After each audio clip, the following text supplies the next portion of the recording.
বিমানবন্দর থেকে পূর্বাচল পর্যন্ত ৪ ঘন্টার যাত্রায় তারেক রহমানকে ঘিরে ছিল নজিরবিহীন নিরাপত্তা। অসাধারণ একটা মুহূর্ত।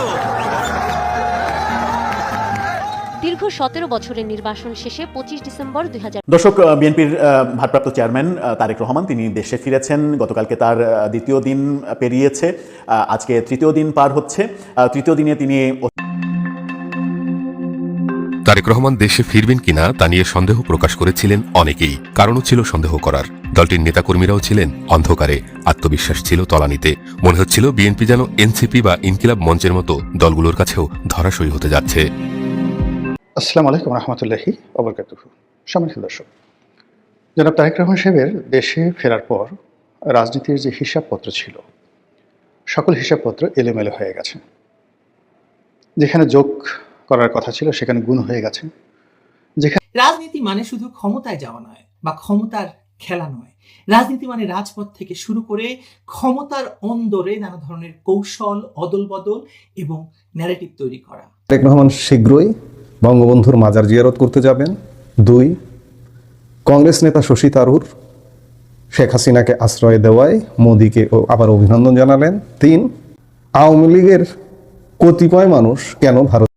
প্রিয় দর্শক, আপনাকে স্বাগতম নতুন একটি নিউজে। প্রিয় দর্শক, বাংলাদেশের চলমান ঘটনাগুলো নিয়ে আমাদের আজকের ভিডিও সাজানো হয়েছে। প্রিয় দর্শক, বাংলাদেশ ভারত যে টানাপোড়েনের যে পরিস্থিতি সৃষ্টি, তারই আলোকে আমাদের আজকের ভিডিও সাজানো হয়েছে। প্রিয় দর্শক, ইতিমধ্যেই আপনারা ভিডিওর অংশবিশেষ দেখেছেন। অংশবিশেষ দেখলেই বুঝতে পারছেন আজকে ভিডিওটি কত গুরুত্বপূর্ণ হতে যাচ্ছে।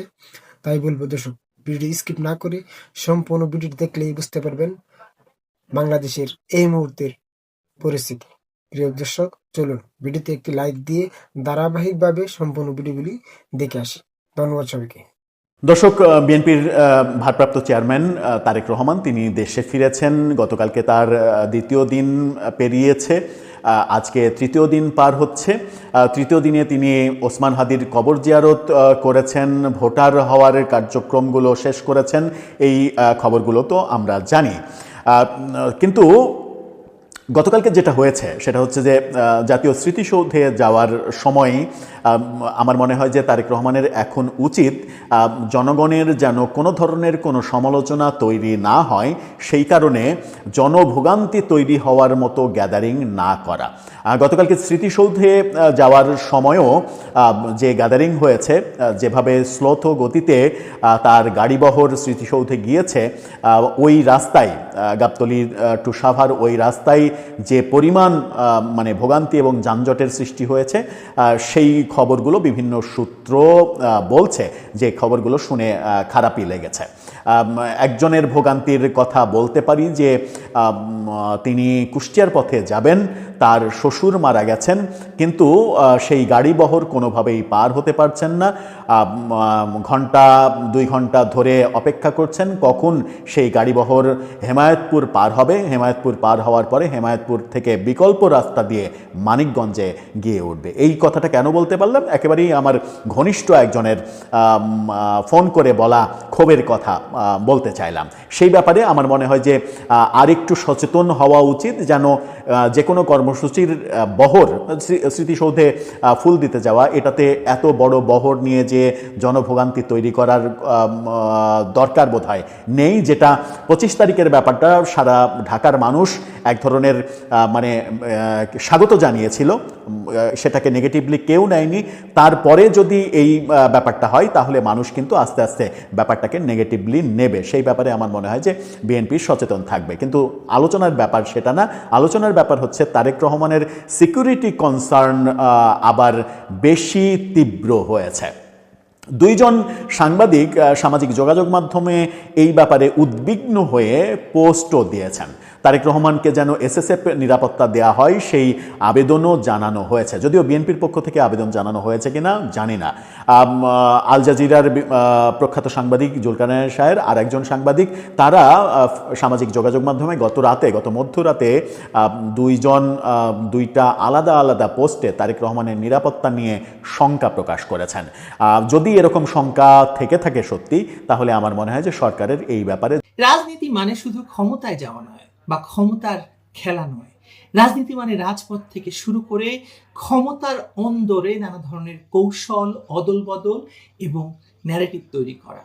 2024 সালের আগস্টে সন্ত্রাসী কায়দায় শেখ হাসিনাকে ক্ষমতাচ্যুত করে রাষ্ট্র ক্ষমতা দখলের পর বাংলাদেশ সম্পূর্ণভাবে রাজনীতি শূন্য হয়ে পড়ে। দীর্ঘ প্রায় 1 বছর এই শূন্যতায় ক্ষমতার চর্চা করে বিএনপি এবং জামাত। আসলে বিএনপি এবং জামাত এই অরাজনৈতিক চর্চাটি বাংলাদেশে সবসময় করে এসেছে। এটাই তাদের রাজনীতি, তাদেরকে ক্ষমতায় বসিয়ে দিতে হয়। তারা কখনো নির্বাচনের মাধ্যমে এবং জয়ের নিশ্চয়তা না পেলে তারা নির্বাচনে যায় না। এটি আগেও দেখেছি, এখনো হচ্ছে। এনসিপি নামে একটি দলের জন্ম দিয়ে তাদেরকে দিয়ে মবগিরি, গুন্ডাগিরি করানোর চেষ্টা চালিয়েছে ইউনূসের ডিপ স্টেট। কিন্তু এই ভয়ঙ্কর অবস্থার মধ্যেও দেশে যেটুকু রাজনীতি অবশিষ্ট আছে সেটুকু করে গিয়েছে কে? আওয়ামী লীগ এবং শেখ হাসিনা। শেখ হাসিনা তার অভিজ্ঞতা দিয়েই বিদেশে বসে বা বিদেশে নির্বাসিত থেকেও একের পর এক চাল দিয়ে যাচ্ছেন এবং সেই চাল মোকাবেলা করতে হচ্ছে ইউনূস, বিএনপি, জামায়াত সকলকে। আর সর্বশেষ তারেক রহমানের দেশে ফেরা, যা নিয়ে শেখ হাসিনা কিংবা আওয়ামী লীগ শুধু নিশ্চুপ নয়, বরং পেছন থেকে কলকাঠিও নেড়েছেন কিনা সে বিষয়টিও আজ নানাজনে প্রশ্ন তুলছেন।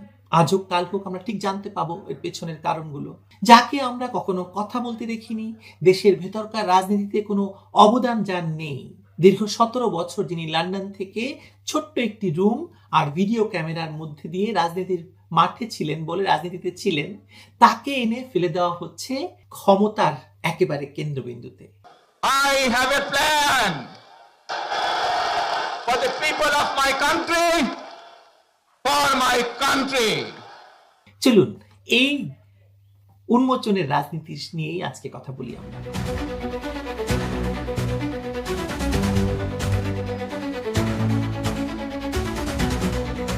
রাজনীতিতে যারা সত্যিকারের পরিবর্তন আনতে চায় তাদের জন্য লেনিনের কথা নতুন কিছু নয়।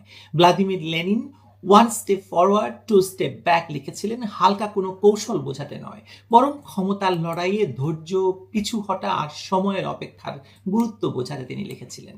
বিপ্লব মানে সবসময় সামনে এগোনো নয়, কখনো কখনো 1 পা এগিয়ে 2 পা পেছনেই ভবিষ্যতের বড় চালের প্রস্তুতি নেওয়ার প্রথম ধাপ। এই সব বাস্তবতাকে মাথায় রাখলে অনেক প্রশ্নের উত্তর কিন্তু পরিষ্কার হয়। যেমন 21শে আগস্টের খুনের সঙ্গে যুক্ত একজন চরিত্র কেন আবার রাজনৈতিক আলোচনার কেন্দ্রে এলেন? অনেকের চোখে এটা ছিল বিস্ময়, কারো কাছে ক্ষোভের কারণ। কিন্তু রাজনীতিতে বিস্ময়ের চেয়ে হিসেবটা বড়। শেখ হাসিনা হয়তো এই মুহূর্তে প্রকাশ্যে কিছু বলছেন না, কিন্তু তার দীর্ঘ অভিজ্ঞতা বলে দিচ্ছে যে এ ধরনের নীরবতা কখনো অর্থহীন নয়। বাংলাদেশের রাজনীতির মাঠে শেখ হাসিনা কোনো দেশীয় মানের খেলোয়াড় নন, তিনি আন্তর্জাতিক মানের একজন স্ট্র্যাটেজিস্ট, তিনি স্টেটসম্যান। যেখানে যোগ করার কথা ছিল সেখানে গুণ হয়ে গেছে, যেখানে গুণ করার, মাল্টিপ্লাই করার কথা ছিল সেটা ভাগ হয়ে গেছে, আর যেখানে ভাগ হওয়ার কথা ছিল সেখানে বিয়োগ হয়ে গেছে। আপনারা যারা এতদিন যমুনা কেন্দ্রিক একটা ওয়েব দেখতেন, ডক্টর মোহাম্মদ ইউনূস তার যে সরকারি বাসভবন যমুনা, সেখানে যে একটা ভাইব তৈরি হতো যেটাকে অনেকে যমুনার ঢেউ বলার চেষ্টা করতেন, কিংবা যমুনাকে কেন্দ্র করে যে হুমায়ুন আহমেদের যে বিখ্যাত নাটকগুলো বা সেই নাটকের যে গানগুলো, আমার যমুনার জল দেখতে ভালো, স্নান করিতে লাগে ভালো, আমার যমুনার জল দেখতে কালো, স্নান করিতে লাগে ভালো, উনি প্রায় অনেকগুলো নাটকে, প্রায় সব নাটকই বলতে গেলে এই গানটি অন্তর্ভুক্ত করার চেষ্টা করেছেন। তো সেই যে যমুনা, সেই যমুনা তারেক রহমান সাহেবের আগমনের পর অনেকটা পাদপীঠে চলে গেছে। যমুনা নিয়ে এখন আর আলোচনা হয় না, বা লোকজন ডক্টর মোহাম্মদ ইউনূসের উপস্থিতি, তারপরে যমুনার গুরুত্ব, ওই অফিসে যে সকল কর্তা ব্যক্তি রয়েছে, অন্তত 25, 26, 27 এই 3 দিনে আমি যমুনার সংক্রান্ত কোনো খবর, মানুষের যে আগ্রহ বা যমুনাকে ঘিরে যে কোনো কিছু করা সম্ভব, যমুনার কথা যে রাষ্ট্র চলে, ওইরকম মনে হচ্ছে না। এখন সর্বত্র তারেক রহমান সাহেব কী করছেন, কোথায় যাচ্ছেন, তারপরে কার সাথে কথা বলছেন, কার দিকে তাকাচ্ছেন, তার যে ড্রেস কোড, সে কী পরছেন, এই জিনিসগুলোই কিন্তু আলোচিত হচ্ছে। অবশ্য তারেক রহমান সাহেব যখন আসার সিদ্ধান্ত নেননি, তখন আমরা যে কজন লোক তার আসার ব্যাপারে বলছিলাম, যদিও আমার এখানে অবস্থান ছিল অনেকটা দ্বৈত। আমি মনে করতাম যে তারেক রহমান সাহেবের বাংলাদেশে আসাটা জরুরি ছিল 2024 সনের আগস্ট মাসের 8 তারিখের মধ্যে, অর্থাৎ 5, 6, 7, 8। যদি 8 তারিখের মধ্যে আসতেন, ওনার বিজয়, ওনার সফলতার ব্যাপারে শতভাগ নিশ্চয়তা দেওয়া যেত।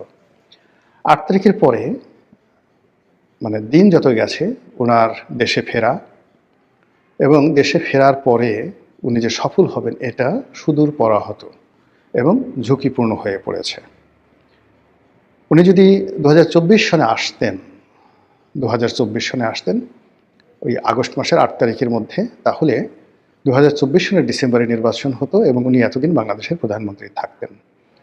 তো তিনি সেই যে দেরি করেছেন বা আসেননি, কার পরামর্শে, কী কারণে, কোন সমস্যায়, এটা উনি ভালো বলতে পারবেন।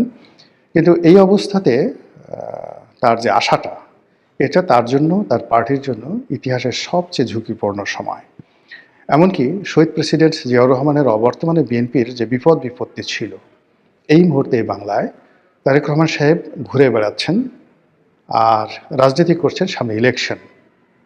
এই দুটো মানে জিয়াউর রহমান সাহেবের শহীদ হওয়ার পরে বিএনপি যে বিপদে পড়েছিল, তার সাথে এখন বিপদ বেশি। এমনকি যখন প্রেসিডেন্ট সাত্তার সরকারের পতন হয়েছিল, বেগম জিয়া যখনও রাজনীতি আসেননি, এরশাদ যেদিন মার্শাল ল জারি করেছিল, তখন বিএনপির যে বিপদ বিপত্তির মধ্যে ছিল, আজকে বিএনপির জন্য ঝুঁকি, বিপদ বিপত্তি তার চেয়ে বেশি। কিন্তু তারপরেও উনি এসেছেন। আমি ওনার যাকে বলা হয় শুভ কামনা করি, ওনার সফলতা কামনা করি, কামনা পর্যন্ত। কিন্তু বাস্তবতা হলো যে আপনি যদি পলিটিক্যাল সায়েন্স যাকে বলা হয় বিচার করেন, বিশ্লেষণ করেন, তাহলে আপনি দেখতে পাবেন যে ওনার এই সময় বাংলাদেশে আগমন ওনার জন্য এবং ওনার দলের জন্য ঝুঁকির পরিমাণ শতভাগ, আর সফলতা পাওয়ার সম্ভাবনা মিরাকেল, অলৌকিক। স্বয়ং আল্লাহ রাব্বুল আলামিন যদি আপনাদের সামনে 3টি বিষয় নিয়ে কথা বলবো একসঙ্গে। 1, তারেক রহমান শীঘ্রই বঙ্গবন্ধুর মাজার জিয়ারত করতে যাবেন। 2, কংগ্রেস নেতা শশী থারুর শেখ হাসিনাকে আশ্রয় দেওয়ায় মোদিকে আবার অভিনন্দন জানালেন। 3, আওয়ামী লীগের কতিপয় মানুষ কেন ভারতের উপর ফুঁসছে।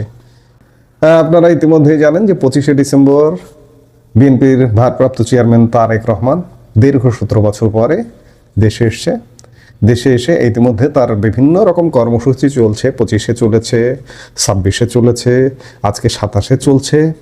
হঠাৎ করে একদিন শুনবেন যে এরই মধ্যে তারেক রহমান গোপালগঞ্জের টুঙ্গিপাড়ায় আমাদের জাতির পিতা বঙ্গবন্ধু শেখ মুজিবুর রহমানের কবর জিয়ারত করতে যাচ্ছেন।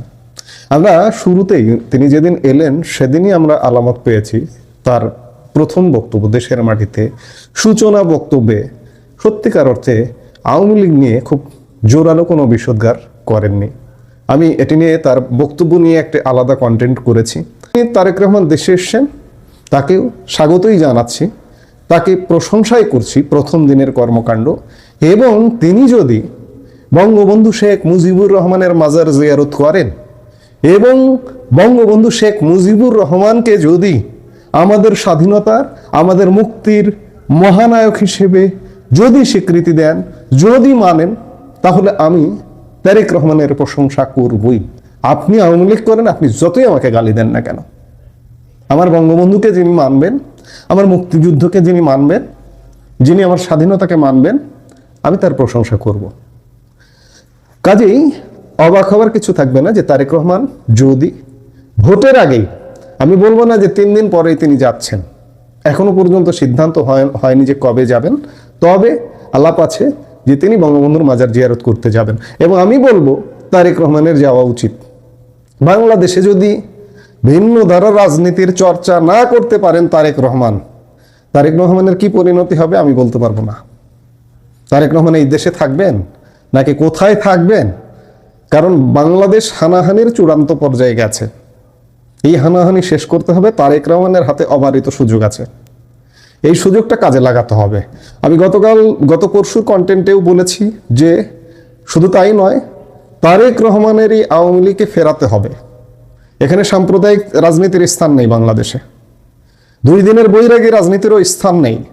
এখানে বিএনপি রাজনীতি করবে, আওয়ামী লীগ রাজনীতি করবে।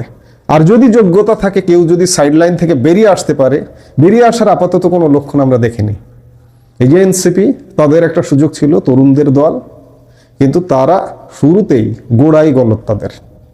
দেশের 12টা বাজানোর পেছনে তারা ফ্রন্ট লাইনার, কাজে তাদের দিয়ে হবে না। কাজে আওয়ামী লীগ এবং বিএনপি আগামী দিনে রাজনীতি করবে। বিএনপি যদি ক্ষমতায় থাকে, আওয়ামী লীগ বিরোধী দলে থাকবে। আওয়ামী লীগ যদি ক্ষমতায় থাকে, বিএনপি বিরোধী দলে থাকবে। এটা মানতে হবে, নইলে 5 আগস্টে আওয়ামী লীগের যে পরিণতি হয়েছে, বিএনপির তার থেকে ভয়ানক পরিণতি হবে।